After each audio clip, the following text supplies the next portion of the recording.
মোৰ ঘৰত যেতিয়া দাউ দাউকৈ জুই জ্বলিছিল এই কথাখিনি ক'ব গ'লে মোৰ গাৰ ৰুম এতিয়াও থিয় হৈ উঠে। তেতিয়া কাৰ চৰকাৰ আছিল 2008 চনত? গোটেই গাঁও মানে ঘৰ পুৰি একদম চুৰখাৰ মানে চাৰখাৰ হৈ গৈছিলে। তেতিয়া সেই সময়ত কাৰ চৰকাৰ আছিলে? লকডাউন কৰোণাৰ কাৰণে 3.5 বছৰ 3.5 বছৰত প্ৰায় নিয়াৰ 3 লাখ মানুহৰ মাটিৰ পাট্টা প্ৰদান কৰিছে। এইটোতো মুখৰ কথা নহয়। প্ৰাক্তন চিফ আৰু এজন চিফৰ মুখত যদি এনেকুৱা কথা ওলায় ইয়াতকৈ দুখজনক আৰু লজ্জাজনক কথা হ'ব নোৱাৰে। কিছুমান ছ'চিয়েল মিডিয়াৰ জৰিয়তে আমি দেখিবলৈ পাইছোঁ আজি সন্মানীয় ফ্ৰেছ মুছাহাৰী ডাঙৰীয়াই তেখেত আমাৰ ধনচিৰি সমষ্টিৰ MCLA হয়। আমি যেহেতু মাইনৰিটিৰ পৰা বিলং কৰোঁ আপোনালোকে নিশ্চয় মানে আজি আপোনালোকৰ জৰিয়তে ক'ব বিচাৰিছোঁ তেখেতক মই প্ৰশ্ন কৰিব বিচাৰিছোঁ যে আজি 4.5 বছৰ তেখেতে MCLA আমাৰ মাইনৰিটি এৰিয়াত 4.5 বাৰ গৈছে নেকি? তেখেতক আপোনালোকে যদি লগ পাই নিশ্চয় একবাৰ সুধিব। উন্নয়নৰ কথাটো বাদেই দিয়ক, তেখেতে 4.5 দিনো আমাৰ মাইনৰিটি এৰিয়াত বা অঞ্চলত সোমোৱা নাই। যিহেতু এইটো সমাগত ইলেকশ্যন বিভিন্ন কটু কথাৰে মানুহক বিভ্ৰান্তি সৃষ্টি কৰি মানুহক মানে বিভাজন কৰি আমি লক্ষ্য কৰিছোঁ বিগত BTC 2020 চনৰ যেতিয়া ইলেকশ্যন হৈছিল BPFৰ একাংশই মানে ডাঙৰ ডাঙৰ নেতাবিলাকে বিভিন্ন ধৰণৰ অপপ্ৰচাৰত লিপ্ত হৈছিল। যেনেকুৱা প্ৰমোদ বড়ো UPPLৰ চৰকাৰ আহিলে মানুহক মাটিৰ পৰা উচ্ছেদ কৰি দিব, মানুহক মানে কেকেৰা মানে খুৱাব, গাহৰি খুৱাব, দখনা পিন্ধাব, তেনেকুৱা বিভিন্ন ধৰণৰ কথা কৈ মানে ইলেকশ্যনৰ বৈতৰণি পাৰ কৰিছিল। ঠিক তেনেকুৱাকৈ নিশ্চয় যিহেতু আজি 4টা বছৰ UPPL প্ৰমোদ বড়ো ডাঙৰীয়াৰ চৰকাৰ গঠন কৰিলে আৰু আপোনালোকে নিজেও জানে দেখিবলৈ পাইছে মাটি উচ্ছেদৰ সলনি বিভিন্ন সমষ্টিত মাটিৰ পট্টা বিতৰণ কৰি আছে। উপৰোক্ত বক্তাসকলে আপোনালোকে কৈছে আজি মানে বিভিন্ন দিশত প্ৰমোদ বড়োৱে যিখিনি কৰিছে আমি শলাগ ল'ব লাগিব, আমি গৌৰৱ অনুভৱ কৰোঁ। আমি মাইনৰিটি মুছলমান হৈ আজি যে ইয়াতে মাজবাটত দিনতে হয় আহিব যে পাৰিছোঁ এই পৰিৱেশটো একমাত্ৰ প্ৰমোদ বড়ো ডাঙৰীয়াৰ নেতৃত্বত UPPL চৰকাৰৰ নেতৃত্বত আমি মানে ইয়াতে আহি আপোনালোকৰ সন্মুখত ইয়াতে বিভিন্ন জাতি জনগোষ্ঠী একেলগত বহি আমি কথা পাতিব পাৰিছোঁ। 2020 চনৰ আগত সেই পৰিৱেশটো আমাৰ নাছিলেই। মই খুদ নিজে একজন সাক্ষী।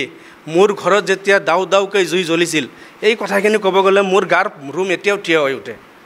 তেতিয়া কাৰ চৰকাৰ আছিল 2008 চনত? গোটেই গাঁও মানে ঘৰ পুৰি একদম চুৰখাৰ মানে চাৰখাৰ হৈ গৈছিলে। তেতিয়া সেই সময়ত কাৰ চৰকাৰ আছিলে? কিমান মানুহ মাৰিছিল তাৰ হিচাপ দিব নোৱাৰে। আজি সেই পৰিৱেশটো নাই। গতিকে BPF আৰু হাগ্ৰামা মহিলাৰী ডাঙৰীয়াৰ শান্তিৰ বস্তুটো সিহঁতে দেখা নাপায়, বুজি নাপায়। কাৰণ সিহঁতে শান্তিটো নিবিচাৰে, মানে অশান্তিপ্ৰিয় মানুহ। শান্তিটো ক'ত দেখা পাব? শান্তিটো BTR ৰাইজে 35 লক্ষ জনসাধাৰণ উপভোগ কৰিছে, অনুভৱ কৰিব পাৰিছে যে শান্তিটো কি বস্তু। আমি অনুভৱ কৰিব পাৰিছোঁ যে শান্তি কি বস্তু।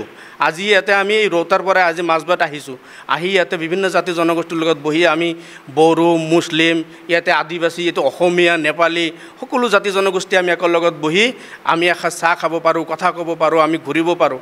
দিন ৰাতি আমাৰ এটা এনেকুৱা সুন্দৰ এটা পৰিৱেশ কৰি দিছে। তাৰ কাৰণে আজিৰ আপোনালোকৰ জৰিয়তে আপোনালোকৰ চেনেলৰ জৰিয়তে প্ৰমোদ বড়ো ডাঙৰীয়াক আমি দীৰ্ঘায়ু কামনা কৰোঁ, তেখেতক আমি ধন্যবাদ জ্ঞাপন কৰিছোঁ। আপোনালোকে অলপ আগতে তথ্যৰ প্ৰমাণ দেখা পালে আৰু এইটো মিডিয়া নিউজৰ জৰিয়তে আমাৰ সন্মানীয় অনাৰেবল চিফ ডাঙৰীয়াই ঘোষণা কৰি দিছে কিমান আজি 4.5 বছৰত 1 বছৰ কামেই কৰিব পৰা নাই লকডাউন কৰোণাৰ কাৰণে 3.5 বছৰ 3.5 বছৰত প্ৰায় নিয়াৰ 3 লাখ মানুহৰ মাটিৰ পাট্টা প্ৰদান কৰিছে। এইটোতো মুখৰ কথা নহয়।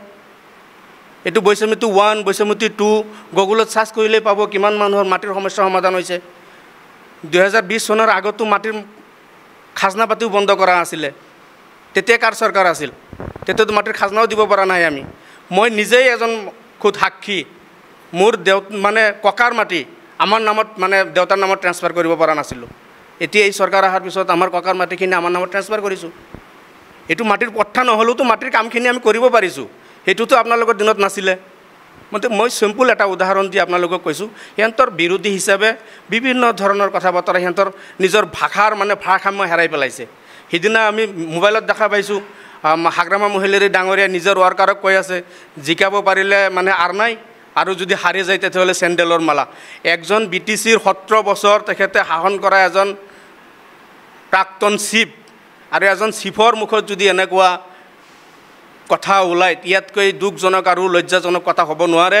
আজি আপোনালোকৰ চেনেলৰ জৰিয়তে আমি এটাই অনুৰোধ আৰু আহ্বান কৰিব বিচাৰিছোঁ, BPFৰ কৰা সকলো দলীয় কৰ্মকৰ্তাসকলে মানে BPF দল ত্যাগ কৰি UPPL জইন কৰিব লাগে।